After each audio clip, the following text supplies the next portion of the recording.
Hello friends, welcome to educated dot Avinash. आज हमारी video का टॉपिक है इकोनॉमिक्स की क्लास 9th की एनसीईआरटी का चैप्टर फर्स्ट, जो कि है the story of village Palampur. देखिए, आज की हमारी इस वीडियो से हमारी इकोनॉमिक्स की सीरीज स्टार्ट हो रही है। हम क्या करेंगे, हम एक प्लेलिस्ट बनाएंगे जिसमें कि हम जितनी भी इकोनॉमिक्स की एनसीईआरटीज हैं उन्हें ऐड कर देंगे, उसकी वीडियोस। तो आपसे रिक्वेस्ट है कि आपको जब भी लगे, मतलब जब भी आप वो पर्टिकुलर वीडियो देखना चाहते हैं तो आप उस प्लेलिस्ट में जाके वो सारी चेकआउट कर सकते हैं। जैसे जैसे वीडियोस अपलोड होंगी वो उसमें ऐड होती जाएंगी। और एक और चीज़ हम इस वीडियो से स्टार्ट करेंगे कि हम इंस्टेड ऑफ कि एक वीडियो को लेंदी बनाने के, हम क्या करेंगे, उसे पार्ट्स में डिवाइड कर देंगे। उससे क्या रहेगा कि आपको देखना आसान है। आपको सपोज लगता है कि कुछ पर्टिकुलर टॉपिक्स हैं जो आपको लग रहा है कि आपने मिस कर दिए हैं, तो आप वो उस पर्टिकुलर वीडियो में जाके देख सकते हैं। तो ये रीज़न है कि हम इनको पार्ट्स में बनाएंगे। और जो हमारी आज की वीडियो होगी वो होगी चैप्टर फर्स्ट के अराउंड। अब इस चैप्टर के नाम से आप क्या समझ रहे हैं, the story of village Palampur. तो ये एक विलेज की बात होगी जिसका नाम पालमपुर है, जो एक इमेजिनरी विलेज है। और इसकी क्या क्या कैरेक्टरिस्टिक्स हैं और इस चैप्टर के थ्रू जो ऑथर है वो हमें क्या समझाना चाहता है, वो हम अपने इस वीडियो में डिस्कस करेंगे। मगर आगे चलने से पहले हम ये देख लेते हैं कि जिसकी वीडियो आप सुन रहे हैं वो कौन है। तो मेरा नाम अविनाश है और मैं यूपीएससी एस्पिरेंट्स की जो प्रिपरेशन है, जो लोग एस्पायर कर रहे हैं टू बी एन ऑफिसर और to be an government employ, तो उनकी प्रिपरेशन में हेल्प करने के लिए, उनको गाइडेंस देने के लिए मैं रेगुलर वीडियोस अपलोड करूंगी। और इसमें क्या रहेगा, आपको जो लगता है कि आपका वीक पॉइंट है तो आप मुझे उसके लिए मेल कर सकते हैं, और आपको कोई भी क्वेरी हो तो वो भी आप मुझे सेंड कर सकते हैं। और मेरे से कांटेक्ट करने के बहुत सारे डिफरेंट मोड्स होंगे, for example email ID, Facebook group. तो वो सारी चीज़ें जो हैं वो मैं डिस्क्रिप्शन बॉक्स में उसका लिंक दे दूंगी। आप वहाँ से देख के उन्हें चेकआउट करके हमसे कनेक्ट हो सकते हैं। और मेरा चैनल एजुकेटेड डॉट अविनाश है, जैसे कि आपको सबको पता है, जिसके ऊपर मैं सारी वीडियोस रेगुलरली अपडेट करती हूँ। तो अगर आपने ये चैनल अभी तक सब्सक्राइब नहीं किया है तो आप इस चैनल को सब्सक्राइब कीजिए और बेल आइकन जरूर दबाएं ताकि नोटिफिकेशन आप तक पहुंच सके जो भी मैं वीडियोस अपलोड करूंगी उनकी। तो इस नोट के साथ हम अपनी वीडियो स्टार्ट करते हैं। इस चैप्टर में मेन जो हमारा कंसंट्रेशन रहेगा वो रहेगा अबाउट प्रोडक्शन। हम ये समझना चाहते हैं कि प्रोडक्शन क्या होता है, इकोनॉमिक्स में प्रोडक्शन का क्या मतलब है, उसमें क्या क्या इन्वॉल्वमेंट रहती है। अगर आप देखेंगे, इकोनॉमिक्स भी हमारी नॉर्मल जो ह्यूमन लाइफ है उससे रिलेटेड होती है, मगर उसमें कैसे वो हमारी कॉमन जो लाइफ है, कॉमन लाइवलीहुड है, उससे कैसे कनेक्टेड है, वो हम इस सारी जो बुक्स होंगी उनमें डिस्कस करेंगे। आज का जो चैप्टर है उसमें एक विलेज की बात होगी। तो आप विलेज के नाम से समझ चुके होंगे, इसमें फार्मिंग के ऊपर डिस्कशन जरूर रहेगा। ऑल्दो हम प्रोडक्शन की बात कर रहे हैं, पर विलेज इकोनॉमी में जो मेन सोर्स ऑफ प्रोडक्शन होता है वो होता है फार्मिंग। लोगों की मेन जो लाइवलीहुड का सोर्स रहता है वो रहता है फार्मिंग। तो हम फार्मिंग के ऊपर डिस्कशन रखेंगे। ऐसा नहीं है कि जो विलेज होते हैं उधर सिर्फ फार्मिंग ही होता है, वहाँ पे और भी एक्टिविटीज होती हैं। फॉर एग्जाम्पल डेयरी प्रोडक्ट्स वो सेल करते हैं, दूध वगैरह हो गया, ठीक है। ट्रांसपोर्टेशन के सोर्सेज हर जगह अवेलेबल होते हैं, लोगों को हर जगह ट्रांसपोर्ट करना होता है, सामान और जितनी भी सर्विसेज है हर चीज़ ट्रांसपोर्ट होती है। तो ट्रांसपोर्टेशन का मीन्स हमेशा चाहिए रहता है। और भी जो नॉर्मल शॉप्स होती है, फॉर एग्जांपल आपको ग्रोसरी की शॉप चाहिए तो वो आपको विलेजेस में भी चाहिए, तो इसलिए वो शॉप्स भी वहाँ पे अवेलेबल होती है। तो ऐसी अदर एक्टिविटीज भी रहेंगी इस विलेज में भी, मगर मेन जो प्रोडक्शन का सोर्स रहेगा वो क्या रहेगा, फार्मिंग। अब बात आती है पालमपुर की, क्योंकि हम ये एक एग्जाम्पल ले रहे हैं पालमपुर विलेज का जिसके थ्रू हम प्रोडक्शन समझ रहे हैं। मगर वो विलेज है क्या, वो समझना पहले जरूरी है। आपके माइंड में एक इमेज बने कि वो क्या है। तो पालमपुर का जो विलेज है वो एक इमेजिनरी विलेज लिया गया है, जो मोस्ट प्रोबेबली किसके जैसा है, western UP. Western UP particularly क्यों कहा गया है, क्योंकि आपको पता होगा जो ग्रीन रेवोल्यूशन आया था इंडिया में, उसमें जो सबसे ज्यादा इफेक्ट रहा था वो किस पे रहा था, पंजाब, हरियाणा और वेस्टर्न यूपी। इस वजह से वेस्टर्न यूपी का यहाँ पे एग्जाम्पल लिया गया है। अब वेस्टर्न यूपी का एग्जाम्पल लिया गया है तो आप इसी चीज से समझ चुके होंगे।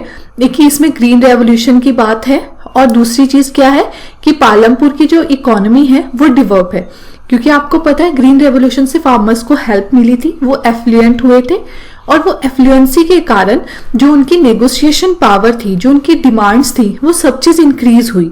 उनका जो लाइवलीहुड था, उनका जो वे ऑफ लिविंग था, हर चीज चेंज हुई है।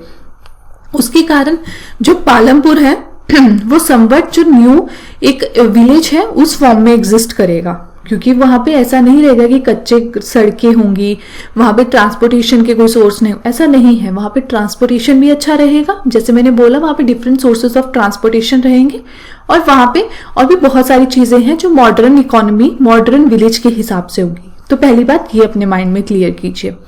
अब फिर दूसरी बात क्या है, it's well connected with neighbouring villages. मैंने बोला वहां पे रोड्स अच्छी होंगी, क्योंकि डिफरेंट टाइप ऑफ ट्रांसपोर्टेशन होंगे, तो रोड्स हैं तभी ट्रांसपोर्टेशन डिफरेंट टाइप का हो सकता है। तो ये जो पालमपुर है वो नेबरिंग विलेजेस के साथ अच्छे से कनेक्टेड है due to good quality of roads, और मैनी टाइप ऑफ ट्रांसपोर्टेशन है और many type of production activities हैं, क्योंकि हर जगह पे डिफरेंट स्ट्राटा रहता है। फॉर एग्जाम्पल अगर आप सिटीज में भी रहेंगे तो सिटीज में भी ऐसा नहीं है कि हर कोई एक ही स्ट्राटा से बिलोंग करता है। स्ट्राटा का मतलब क्या रहता है कि जैसे आप ग्रुपिंग कर दीजिए वैसे ग्रुपिंग हो जाता है, स्ट्रेटिफिकेशन हो जाता है।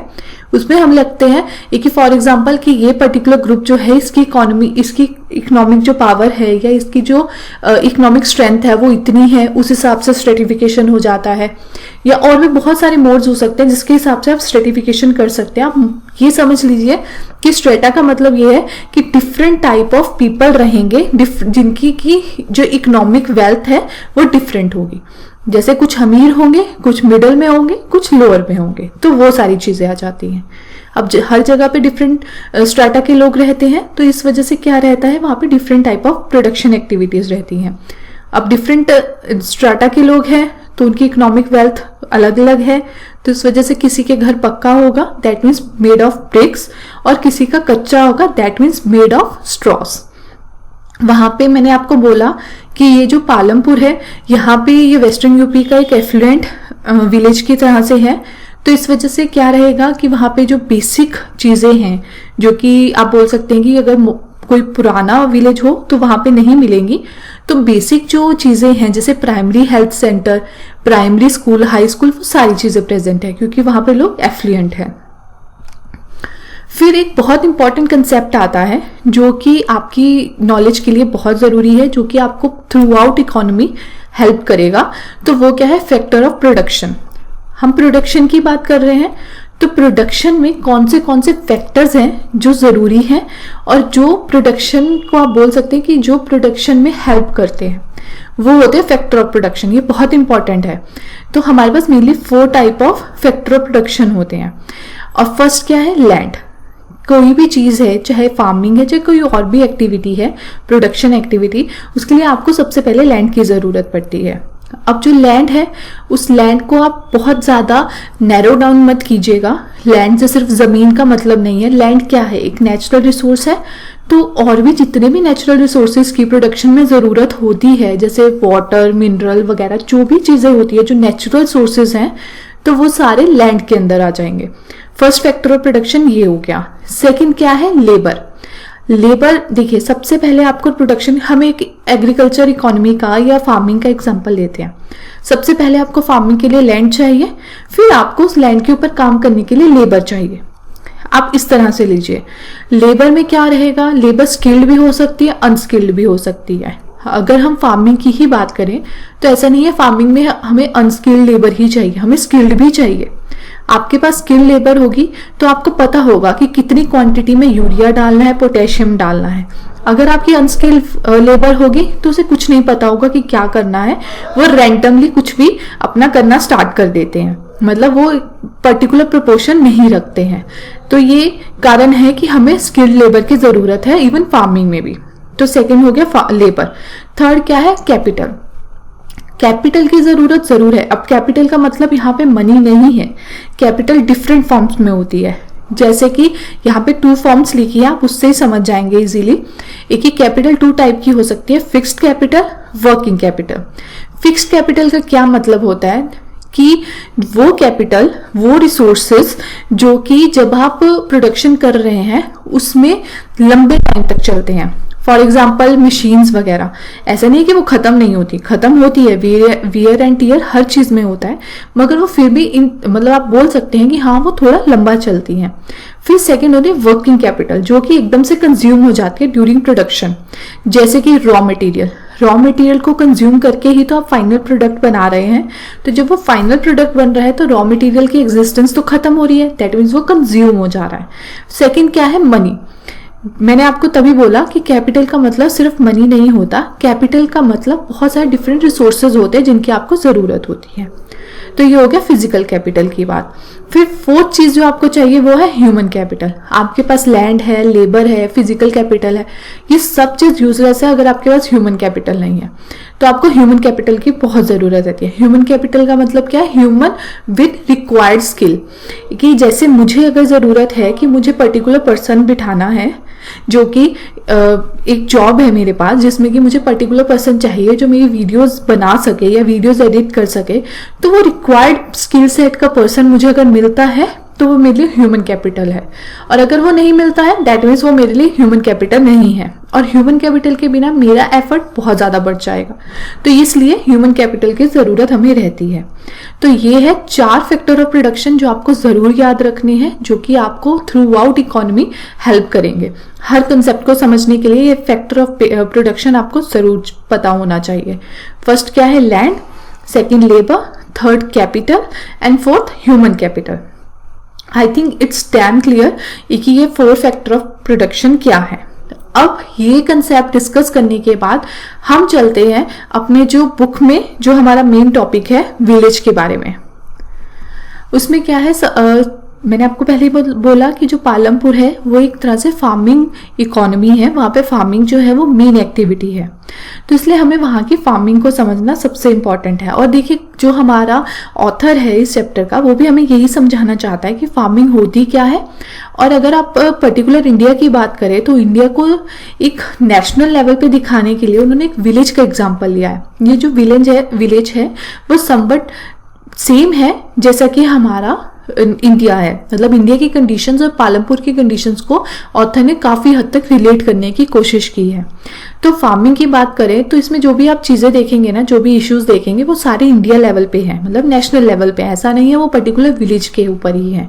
तो फर्स्ट जो आता है वो क्या, लैंड इज फिक्स्ड, कि अगर आप किसी भी कंट्री की बात करें तो हर जगह जो लैंड है वो फिक्स्ड अमाउंट में है।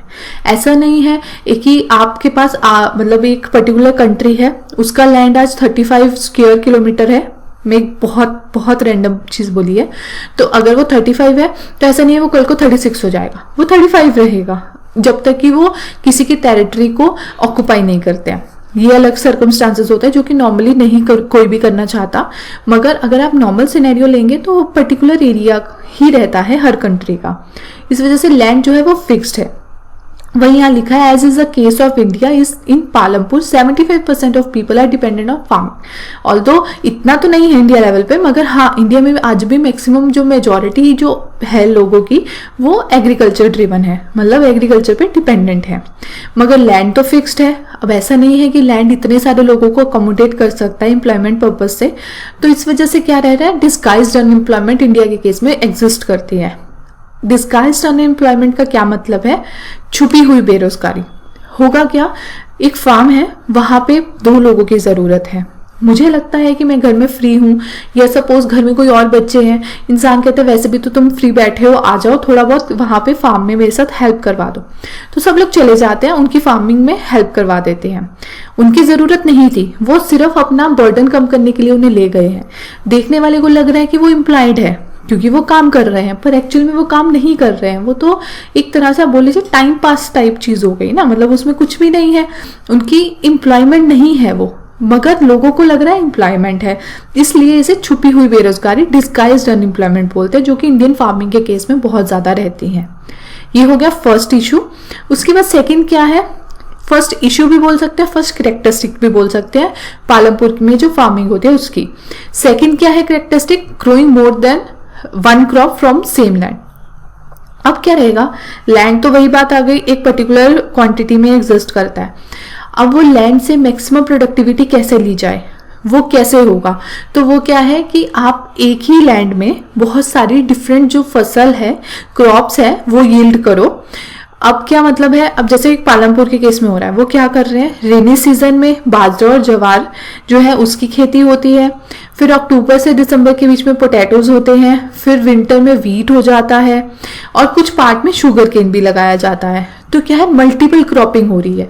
इससे क्या रहेगा कि आप हर सीजन को यूटिलाइज कर रहे हो। कोई भी ऐसा टाइम नहीं है कि जब आपके जो फार्म्स है उसमें पर्टिकुलर जो एरिया है उसे यूज नहीं किया जा रहा। इस वजह से आप बोलेंगे कि ये जो इकोनॉमी है पालमपुर की, वहां पे क्या है कि लैंड से मल्टीपल आप बोल सकते क्रॉपिंग ली जा रही है।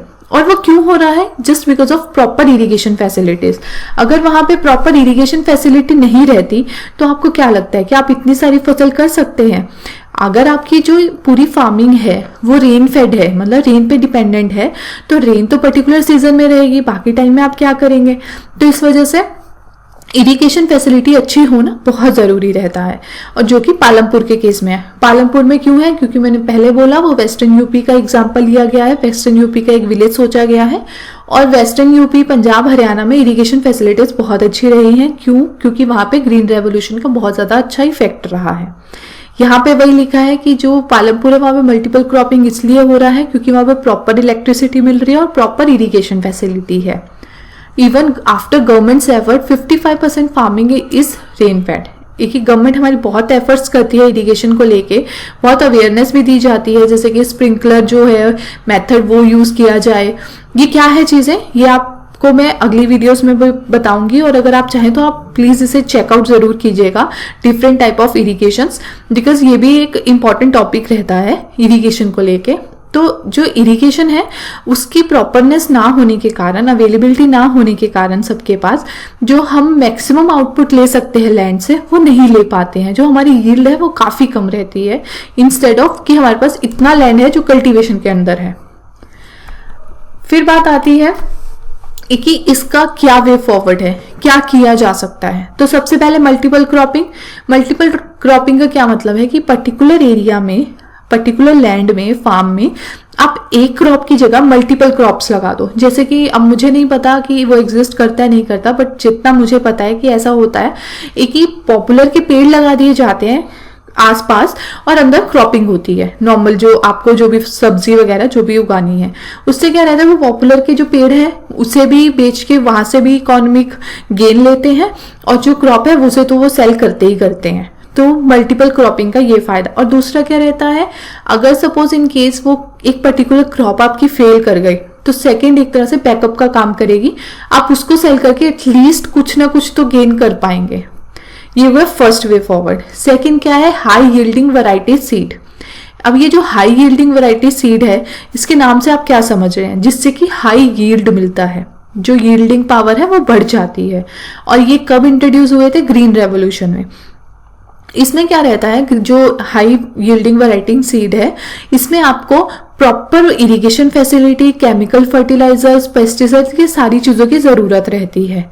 और यही कारण है, मैंने आपको पहले भी बोला कि पालमपुर में इरिगेशन फैसिलिटी अच्छी है। अगर आपके पास इरिगेशन फैसिलिटी अच्छी नहीं रहेगी तो आप मैक्सिमम गेन नहीं ले सकते हैं through these high yielding variety seeds.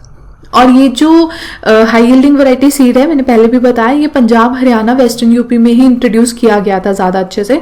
उसका कारण ये था कि यहाँ पे जो फार्मर्स थे उनकी कंडीशंस बाकी के कंपैरेटिवली काफी सही थी। तो ठीक है, गवर्नमेंट सब्सिडीज देगी आपको कि आप ये चीजों में इन्वेस्टमेंट करो और अपने आप को आगे बढ़ा सको, मगर ऐसा नहीं है कि वो सब्सिडी देगी तो वो फ्री में आपको देगी। आपको कुछ ना कुछ तो अपनी जो इनकम है वो उस पर स्पेंड करनी ही पड़ेगी ना। तो अब वो इनकम भी, स्पेंडिंग की पावर किसके पास है, किसके पास नहीं है, ये आपको पता है कि तब हमारी कंडीशन अच्छी नहीं थी जब इंडिया इंडिपेंडेंट हुआ था, और काफी देर तक हमारी इकोनॉमी इतनी अच्छे से ग्रो नहीं करी थी। इस वजह से सबको लगा कि जो ये पर्टिकुलर एरिया है यहाँ पे लोगों की जो इकोनॉमिक कंडीशन है वो फिर भी फार बेटर है अदर्स, तो ये जो यहाँ के फार्मर्स हैं वो इन्वेस्ट कर सकेंगे इन हाई यील्डिंग वैरायटी सीड में। तभी गवर्नमेंट ने यहाँ पे इंट्रोड्यूस किए थे ग्रीन रेवोल्यूशन के थ्रू ये सीड्स। और उनका सोचना क्या था कि जैसे ये फार्मर्स को इफेक्ट मिलेगा, ये फार्मर्स की लाइफ अच्छी होगी, तो ये ट्रिकल डाउन इफेक्ट होगा, मतलब वो जो इफेक्ट है वो उन पर्टिकुलर फार्मर्स के साथ नहीं रहेगा, वो आगे पास ऑन होगा। जैसे कि आप बोल सकते हैं कि आपको लगे कि मेरे पास बहुत ज्यादा इकोनॉमिक वेल्थ गेन हो गया है, तो मैं क्या करूंगी, उसको स्पेंडिंग की फॉर्म में इंक्रीज करूंगी। मगर ये हर बार होना जरूरी नहीं है। कुछ लोग ऐसे भी होते हैं जो ये सोचते हैं कि जितना मेरे पास वेल्थ है मैं उसे अकोमोडेट करूं इंस्टेड ऑफ मतलब उसको यूज करने के। और फिर और भी बहुत सारी चीजें होती हैं, जैसे कि आप विद इन कम्युनिटी नहीं सोच सकते, मतलब कस्टमर और प्रोड्यूसर के बीच में ये चीज हो सकती है कि अगर कस्टमर जो है उसके पास बहुत वेल्थ है तो वो अपनी वेल्थ यूज करके प्रोड्यूसर के जो भी प्रोडक्ट्स है उन्हें परचेज करेगा। पर विद इन कम्युनिटी कैसे होगी, मतलब कस्टमर एक दूसरे में तो अपनी वेल्थ शेयर नहीं करेंगे ना। अगर मेरे पास कितनी भी मेरे पास रिसोर्सेज हैं, तब भी मैं ऐसा थोड़ी ना सोचूंगी कि मैं सबको ऐसे ही वो अपने जो भी रिसोर्सेज है, इकोनॉमिक वेल्थ है मेरी, मैं वो सबके साथ ऐसे डिस्ट्रीब्यूट थोड़ी ना करूंगी। तो वही यहाँ पे था, गवर्नमेंट सोच रही थी एक ही पर्टिकुलर फार्मर्स अगर एफ्लुएंट हो गए तो वो दूसरों को भी बेनिफिट देंगे, मगर ऐसा नहीं है। वो अपने आप को और भी ज्यादा एफ्लुएंट करेंगे। और इसी कारण आज अगर आप इंडिया में देखें तो आज ऐसा बोला जाता है कि इंडिया के केस में कैपिटलिस्ट फार्मर्स भी एग्जिस्ट करते हैं। वो क्या है, हम अगली स्लाइड्स में देखते हैं। पहले हम थर्ड जो इशू है वो देखते हैं, विल द लैंड सस्टेन। देखिए, सस्टेनेबिलिटी बहुत ज्यादा इंपॉर्टेंट टॉपिक बन के रह गया है, क्योंकि इंडिया के केस में क्या, वर्ल्ड कम्युनिटी में ही ऐसा है कि ह्यूमन जो है उसने सारे रिसोर्सेज, जितने भी नेचुरल रिसोर्सेज है, उसे सस्टेनेबली यूज नहीं किया है। तभी हमें सस्टेनेबल गोल्स की जरूरत पड़ती है। अब ये जो सस्टेनेबिलिटी है ये इंश्योर नहीं करने के कारण आज हम बहुत बार न्यूज में सुनते हैं कि जैसे आप दिल्ली का एग्जांपल ले लीजिए कि दिल्ली में पॉल्यूशन बहुत बढ़ गया। तो वो क्यों बढ़ रहा है, वो हमारी ह्यूमन एक्टिविटीज के कारण ही तो बढ़ रहा है। मगर हम ये चीज नहीं सोचते हैं। हमें लगता है कि ये हमारी रिस्पॉन्सिबिलिटी नहीं है कि हम जो एक इन्वायरमेंट है उसे ढंग से यूज करें, उसे सस्टेनेबली, जो भी रिसोर्सेज जो भी हमें नेचर ने दिए उसे सस्टेनेबली यूज करें। हम कभी नहीं सोचते, हम हमेशा बर्डन दूसरे पे डालते हैं। और सेम लैंड सस्टेनेबिलिटी के केस में है। मैंने बताया ना, ग्रीन रेवोल्यूशन में फर्टिलाइजर्स, पेस्टिसाइड सबका यूज होता है। तो ये जो चीजें हैं, ठीक है, जो क्रॉप है उसकी यील्ड तो अच्छी कर रही है, मगर सॉइल को इनफर्टाइल कर रही है। और फिर एक और चीज होती है, जितने भी न्यूट्रिएंट्स है सॉइल में, अगर वो आप तरीके से उसमें फार्मिंग कर रहे हो तब तो वो अपने आप को हील कर लेते हैं, मतलब अपने आप दोबारा वैसी क्वांटिटी में आ जाते हैं। बट अगर इन केस आप ऐसा नहीं करते हैं, मतलब आप लोग क्या कर रहे हैं कि आपने ये नहीं सोचा, ठीक है आप मल्टीपल क्रॉपिंग कीजिए, मगर एक पैटर्न होना चाहिए। पर्टिकुलर क्रॉप हुई है तो उसके बाद वो पर्टिकुलर क्रॉप होनी चाहिए, ताकि वो न्यूट्रिएंट्स जो है सॉइल के वो बैलेंस रहे। मगर अगर ऐसा नहीं होगा तो उस केस में क्या रहेगा, जो सॉइल है वो इनफर्टाइल होनी बाय टाइम शुरू हो जाएगी। फिर दूसरी चीज क्या है, वाटर टेबल जो है वो रिड्यूस होते जा रहे हैं। क्यों होते जा रहे हैं, क्योंकि इरिगेशन फैसिलिटीज होने के कारण वाटर हर किसी को एक्सेस में मिल जाता है फार्मिंग के लिए, मगर वो ये नहीं सोचते कि उस वाटर को अननेसेसरली वेस्ट ना किया जाए। तभी स्प्रिंकलर जो है, इरिगेशन, इन सब चीजों को गवर्नमेंट जो है वो प्रमोट करने की कोशिश करती है कि लोग समझें कि इतना ज्यादा आपको रिसोर्सेज को वेस्ट नहीं करना है। अगर आप रिसोर्सेज वेस्ट करेंगे तो जो नेचुरल रिसोर्सेज हैं, खासकर वाटर, वो तो ऑलरेडी स्केयर है, ऑलरेडी इतना कम है। अगर आप उसको भी इतना ज्यादा मिसयूज करेंगे तो फिर इन फ्यूचर ऐसा भी होगा, आज आपको जो 20 रुपीज की बॉटल मिलती है पानी की, वो 100 रुपीज की भी ना मिले। ये सारी चीजें हैं जो हमें दिखाती हैं कि हमें सोचना है कि क्या ये जो हम लैंड यूज कर रहे हैं वो सस्टेनेबली यूज कर रहे हैं, और अगर नहीं कर रहे हैं तो हमारा खुद का हार्म है और हमें उसको खुद ही अपने आप से ही उसको ठीक करना है, उसे सस्टेनेबली यूज करना शुरू करना है। तो ये था विल द लैंड सस्टेन की बात। तो इसके साथ हम आज की वीडियो जो है वो अभी रोक देते हैं। अब अगली वीडियो जो है वो हम अपलोड करेंगे, जिसमें कि जो भी रिमेनिंग टॉपिक्स बचे हैं इस चैप्टर के वो हम डिस्कस करेंगे। और अगर आपकी कोई क्वेरी होगी तो आप प्लीज उसे कमेंट बॉक्स में जरूर लिखिएगा, we will love to answer that. और अगर आपको वैसे भी कोई भी क्वेश्चन हो तो आप हमसे कनेक्ट हो सकते हैं डिफरेंट प्लेटफॉर्म्स के थ्रू, जिनके लिंक हमने डिस्क्रिप्शन बॉक्स में दे दिए हैं। और जो नेक्स्ट वीडियो है वो हम आपको आई बटन के ऊपर जो आई बटन है उस पर आपको मिल जाएगी, आप वहां से उस वीडियो को देख सकते हैं। और टिल देन, जब तक हम सेकेंड वीडियो अपलोड करते हैं, till then okay then, bye bye.